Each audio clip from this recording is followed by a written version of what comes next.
welcome. You are watching Property Hotline with me, Kavita Krishnan. In the studio with me is Ramganesh Iyer. He's a co-founder of FISDOM, which is an online wealth manager. Ram, welcome to the show. Let's get started with this question that's coming from Sachin. Now, Sachin wants to know the procedure of closing a loan account if he happens to sell his property within 1 year of purchasing it. Now, he says that he took a loan of 38 lakh rupees for a 48 lakh rupee property and he wants to sell that property within a year and he wants to close the loan now. How do you suggest he goes about it? Right. So actually, one of the things it depends on is whether the buyer is going to pay for the house from his or her own funds, or is it going to be paid for by a loan again. I think in the former case where the buyer has her own funds to pay for it, it's going to be a lot easier. As step one, Sachin should provide the photocopies of the documents of the home documents to the buyer, so that they can inspect it and convince themselves that everything is in order. After that, Sachin would approach his bank, inform them that he intends to close the loan, and ask them for a statement of the outstanding balance. Now, the bank provides this and also gives a date by which the payment is to be made. The buyer would then make the bank payment first, so that the bank loan is closed. Thereafter, the bank would release the original documents and give a no dues certificate to Sachin.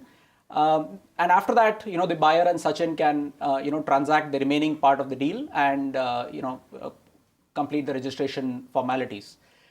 In case the buyer also needs a loan, then the best option for Sachin and the buyer is for the buyer to take a loan from the same bank, because that will help in terms of the documentation and the approval process.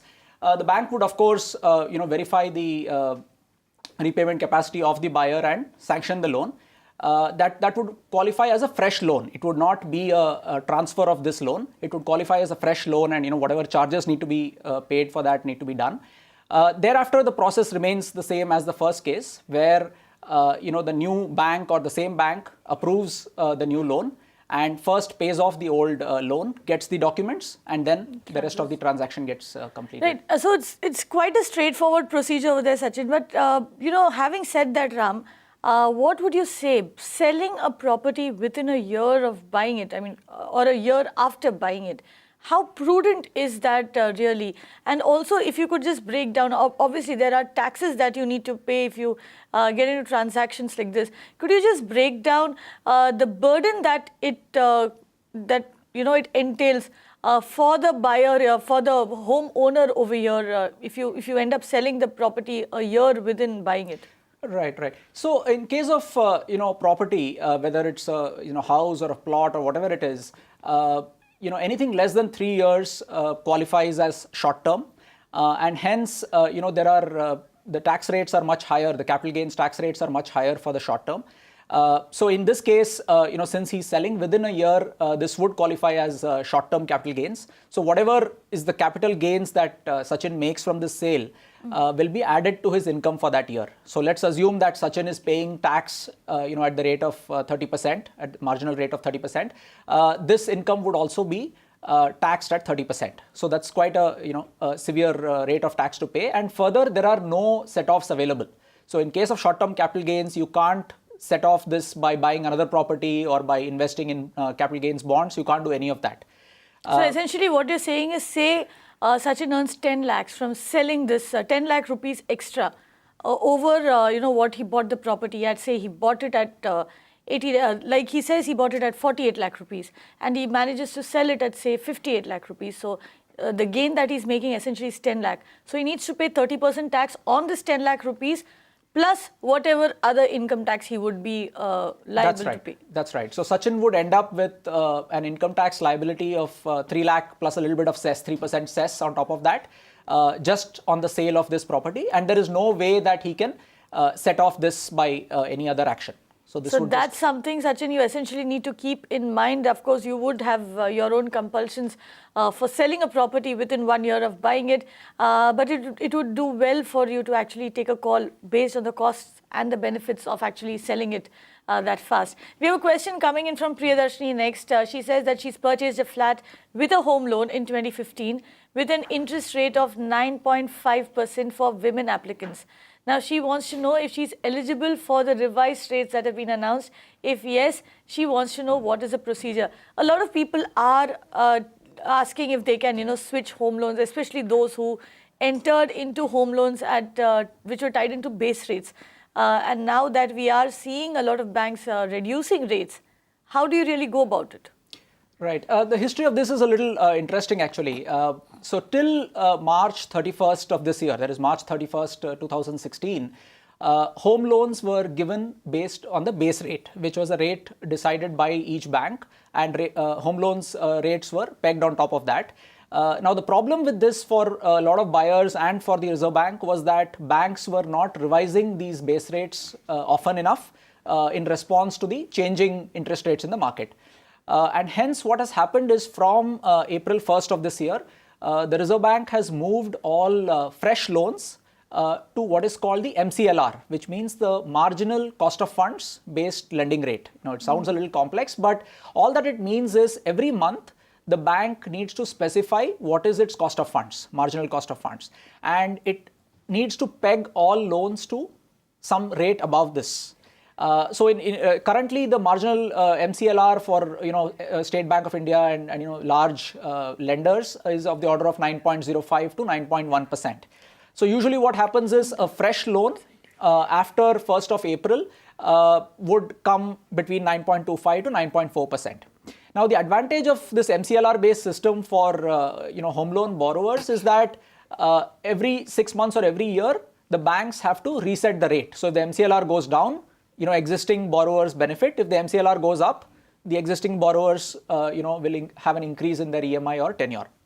Now, as far as this this lady is concerned, her situation is that she is on the base rate. So as per RBI regulations, she gets an opportunity to switch her loan to the MCLR if she wants. So in that case, what she needs to do is she needs to approach her bank and request for a change and ask for what are the charges associated with this. Now, usually there are some switching costs. So it usually makes sense to switch only if the interest rates have fallen by 0.3, 0.4% at least. If it's not that much, it's not of use. So in her case, I think she's already at 9.5%. So I doubt that as of now, the rates have not fallen all that much. So it may not make sense to switch to the MCLR just yet. But of course, we are all closely watching the the interest rates in the market, and if they do fall, as is widely expected in the coming months, then it would be a good opportunity for her to switch. The only thing to keep in mind is it's a two-way street. So if the rates go up in the future in the next 3 years, 5 years, her EMIs or the tenure would go up again. That, of course, is a curse that you'll have to live with if you are on a floating rate interest loan. My team will be putting up the latest MCLR rates and the PLR rates for the home finance companies up in a bit. But in the meanwhile, Ram, before we move on to the next question, very quick question here. For those who are on MCLR rates, now we've not really seen transmission happen that fast as it was expected, with the RBI announces a cut in policy rates, which has not really happened in Wednesday's credit policy, but we did see a cut before this. You do not see a corresponding cut in your home loan interest rate. So that like-to-like cut has not really happened. But banks have been reducing interest rates to an extent. Now, how do I move to the new interest rate? Because what is happening is MCLR is not changing as rapidly. And from what we understand, banks are probably revising it every quarter or every 6 months or annually. How can I take advantage of the latest cut in the rates? So, so as I said, step number one is if you're not in the MCLR system. No, if I'm on MCLR. If you're already on MCLR, then the best thing is, each bank has a predefined reset frequency of the rate. So for example, State Bank does it every year. A few private banks do it once in 6 months. I think in many ways, not doing it every month and doing it once in 6 months or a year is good for the customer also, because it avoids, your EMIs changing, very, very frequently. So the best way for you to do is, if you're on the MCLR system, every year the bank, or every 6 months depending on your bank, the rate would be reset. And in most cases, it is only your tenure of your loan which will get affected, and not the EMI itself. So you will not see a month-to-month fluctuation in how much money you need to pay.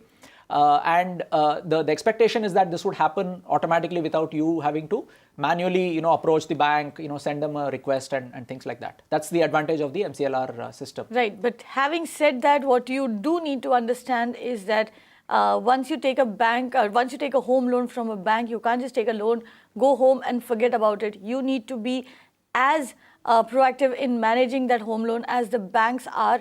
If you see that interest rates are going down and you're not really getting the benefit of it, you should in fact take the initiative, walk up to your bank and say that, hey, I'm getting a better offer at another bank. Why don't you give me something that matches it? Or else switch. Right now, the way the markets are, the way the credit market is, banks are trying everything that they can do to retain their customers. Moving on to an email query now. In 2015, Ramesh says that he booked a flat in a mortgaged apartment. This was a 1200 square feet flat in Rajamundry in Andhra Pradesh. The cost of the flat at that time was 30 lakh rupees, and it was about 60% complete. Now he plans to take a home loan, which is why he's only paid 20% of the total amount and has already signed the agreement. Now the builder, meanwhile, has completed 95% of the construction and has also got an NOC from the municipal corporation. So in the last 1 year, construction has progressed and his apartment is now ready for registration and it is in the ready to occupy stage. Now the builder is providing under construction registration agreement, that is a sale deed, to save 85,000 rupees from the ready to occupy registration cost. He wants to know what is the advantage if he goes for the ready to occupy registration versus the under construction registration. Right.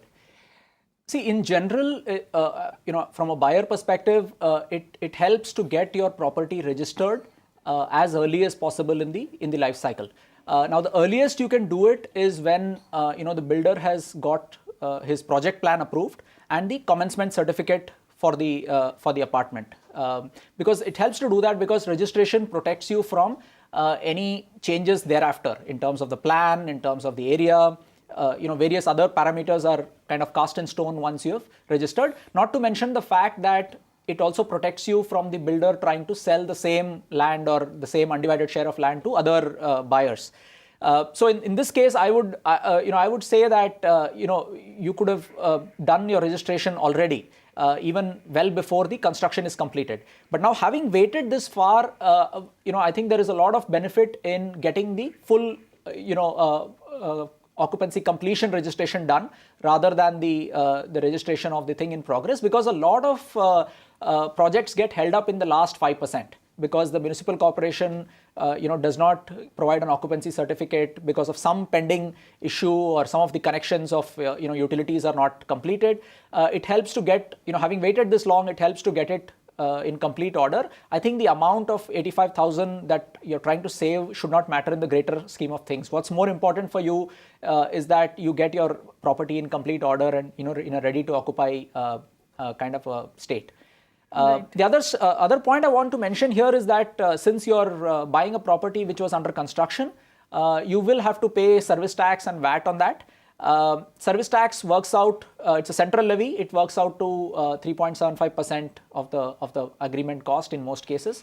VAT depends from state to state. In Andhra Pradesh, it's 1%. A few states don't have VAT, but you will have to pay this on any under construction property that you sign up for.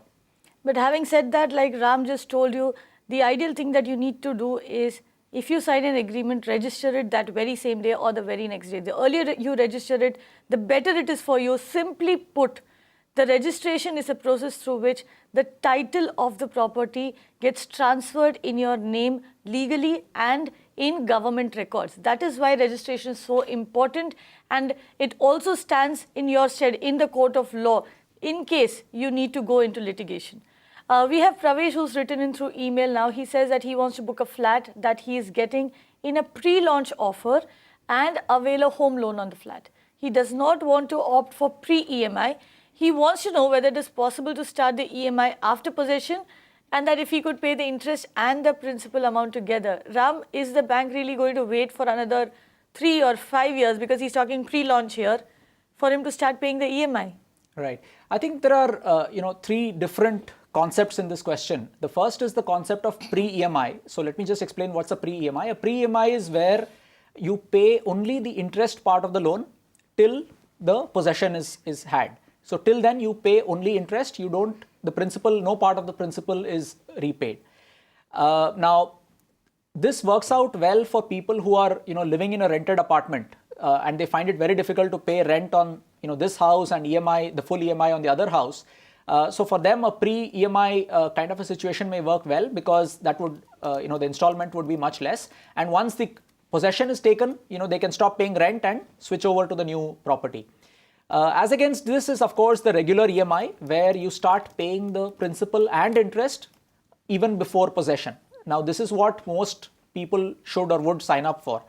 I think the third option which you mentioned here is what is called EMI after possession, where you don't pay anything at all till you get possession, except the down payment, of course. Now, this is actually a tripartite agreement. This is an agreement between you, the developer, and the bank. So what happens is, in this case, the developer actually signs up with the bank to provide the EMIs on your behalf. So it's not as if the bank is waiting for the developer to complete construction. It is only that the developer is paying the EMI instead of you, the customer, paying. How safe is that? Because if say, God forbid, something goes wrong with the project, the approvals don't come through, and the developer stops paying the EMI, then what happens?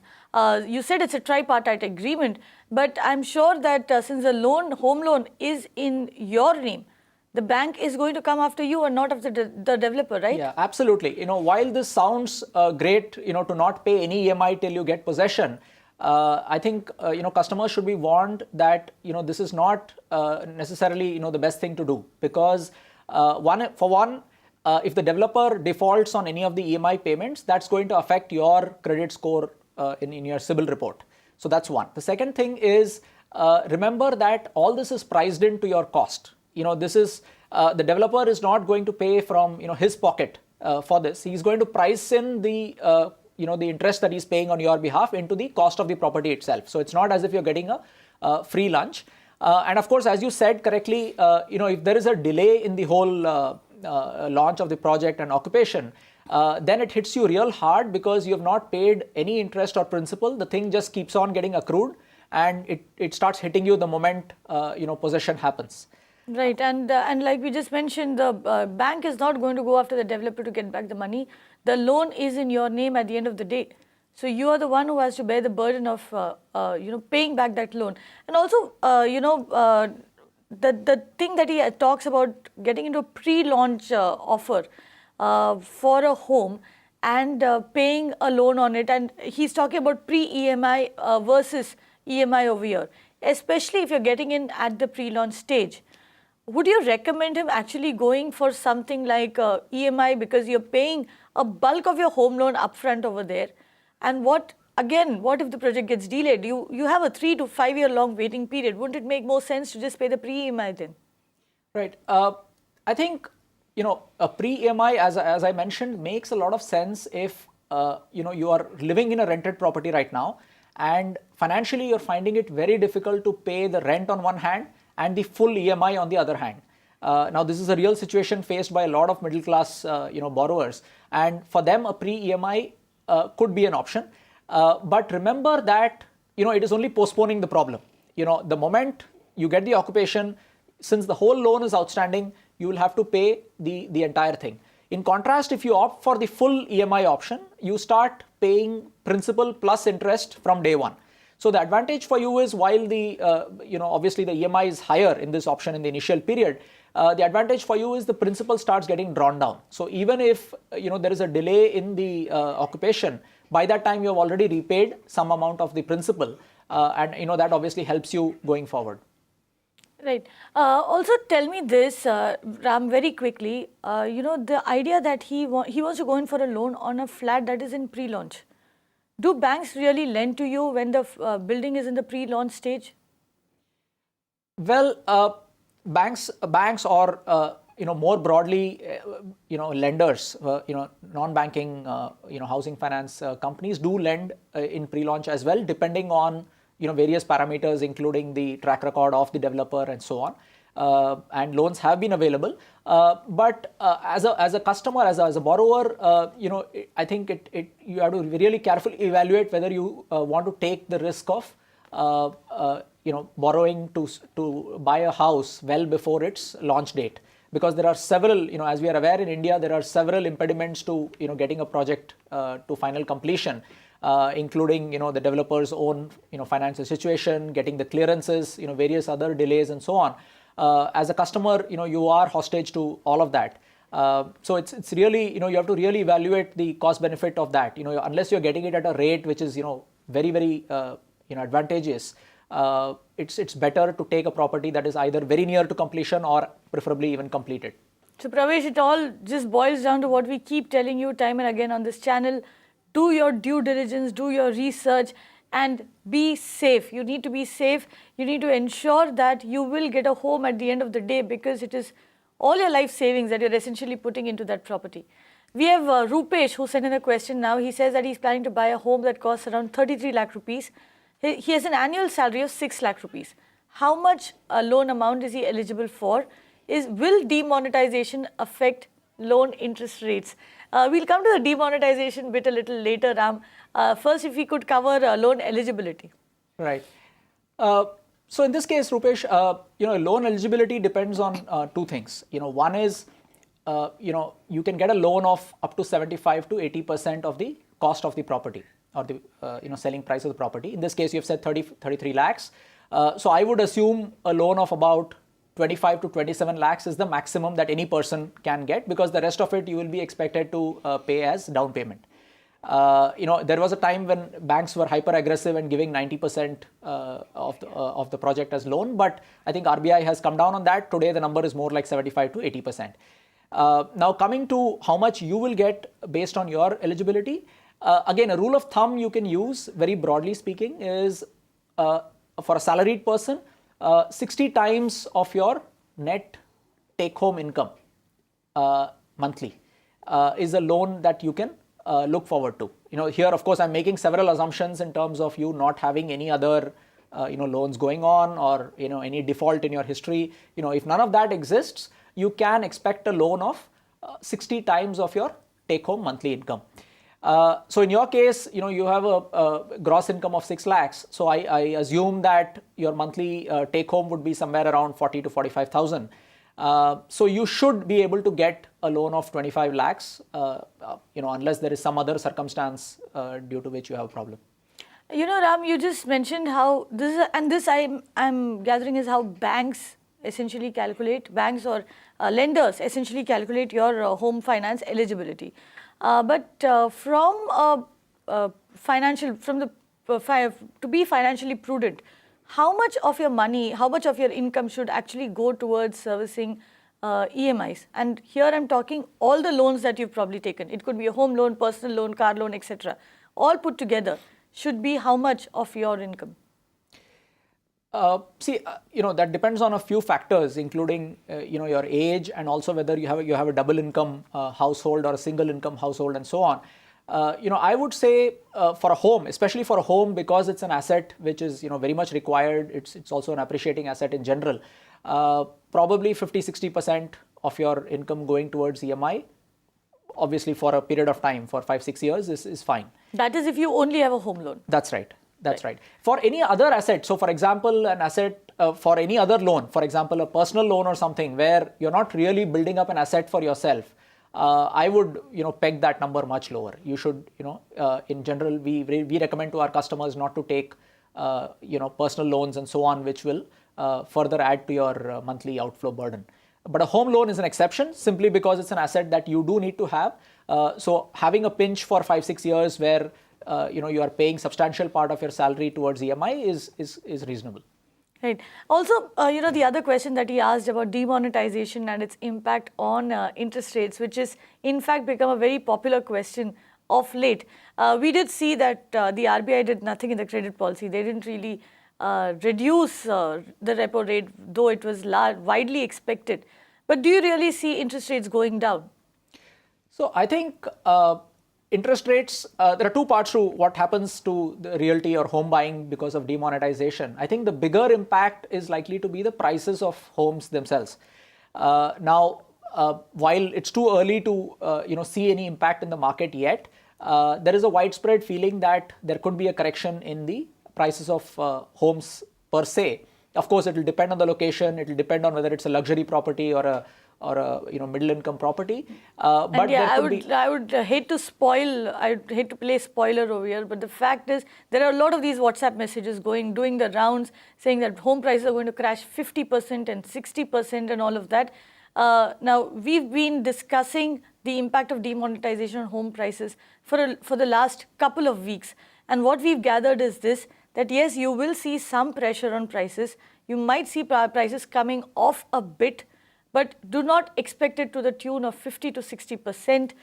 You could expect something in the range of 5 to 20%, depending on the market, depending on the financial condition of the developer concerned, depending on how far ahead the project has actually progressed. So there are a lot of factors at play here, but 50 to 60% is a bit too much. And we've really not heard any expert actually come on the channel and say 50 to 60% correction in prices. Ram, you were talking about interest rates. Yeah, I agree with that. Now, coming to interest rates, as you mentioned, RBI has held rates stable as of yesterday. Given that, banks may not immediately go down to reducing the lending rates, but we'll have to watch this closely in the coming quarter or so, because I'm sure the RBI has a close eye on the GDP numbers and several other variables, inflation and so on, and will take whatever steps are required to mitigate any adverse impact of demonetization. So the broad trend in interest rates is expected to be gently downwards. Now, how much and how soon? It's a little premature to say that. It will really depend on how the GDP numbers for the Q3 and Q4 of this year look, and accordingly, the banks will respond in terms of reducing their lending rates accordingly. Right, so you'll have to wait some more time for those interest rates to come off. But we have seen a couple of announcements in the last few weeks, which were leading up to the policy. In fact, so I guess it's a good time to switch home loans. Would you say that? If you are in the market, if you are a borrower already, and you are at a higher interest rate, and like you pointed out, if you're getting like a 0.4% or more differential. Yeah, I think the differential, exactly. I think it depends on what is the differential that you're seeing, depending on when you have taken your existing loan. If you have taken it, fairly recently in the last 1.5 years, you may not see a huge differential yet. In that case, it's not worth your while to go for a switch. But if you have taken it, longer in the past where, your rates were north of 10%, then yes, you can go in for a switch. So, and what if I'm in the last few years of my home loan? Does it make sense for me to switch? Say last couple of years. Right. So in the last couple of years, it'll, I would say not. It will, you can do an exact math depending on how many EMIs are left and, what's the outstanding principal, what's the interest rate differential. But in general, it is more beneficial in the initial period of your So that's some number crunching that you will have to do if you're a borrower in this home loan market. However, if you do get stuck, come back to us with your questions and we will try and get them answered. With that, we come to an end of this episode of Property Hotline. Ram, thank you very much for coming in and answering all those questions. And of course, we will help you with answers to all questions related to real estate, whether it's buying, selling and investing, legal or tax issues or home finance like those we answered today. Call, write in or personally tweet to me. We'll make sure that the country's biggest experts answer all your questions. Thank you for watching.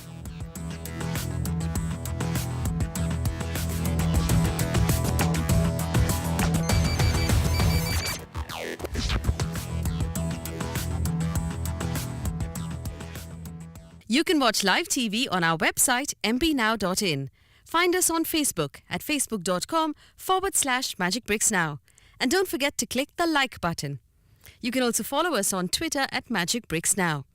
To stay updated with all our programming, hit the subscribe button on our YouTube channel by logging on to youtube.com/Magicbricks Now.